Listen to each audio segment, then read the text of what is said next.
Dr. Dimick, tell us a little bit about how you build a culture of mentorship. Thanks, Dr. Moniz. This is really important. And I think as an organization, when you reflect on the importance of mentorship to your organization, you have to think about what it means to be a leader. Because to me, leadership and mentorship are incredibly closely linked, especially when you're thinking about leading an organization towards building a positive culture. Here in the Department of Surgery, we often talk about and use a model of leadership that was developed here at the University of Michigan, the business school by Robert Quinn. It's called the fundamental state of leadership. And there's 4 parts to this leadership model, and they're all relevant to mentorship. The first part of it is probably the most relevant, and that is that a leader should be other focused. They shouldn't be self-focused. And so that is immediately relevant to mentorship.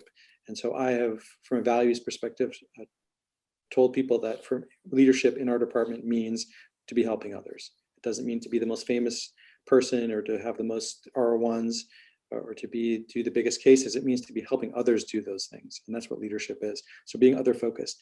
The other thing is being internally and not externally directed. Once again, that means living your values and demonstrating your values. And mentorship is one of those values.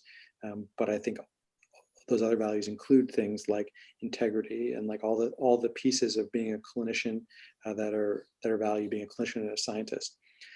The other thing is being externally open and not closed to feedback. Once again, that's also central to mentorship, both for the mentor and the mentee.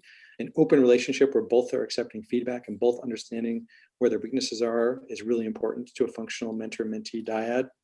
And the final thing is that you are focused on results and not necessarily focused on comfort. Being results oriented means that you know what your goals are, and everyone knows that what the goals are of the organization. And of course, in mentorship, that means the growth goals of the individual and of the mentor. So I think those 4 things to me are leadership, but they're also mentorship. Focusing on others, being externally open to feedback, being values driven, and being results oriented.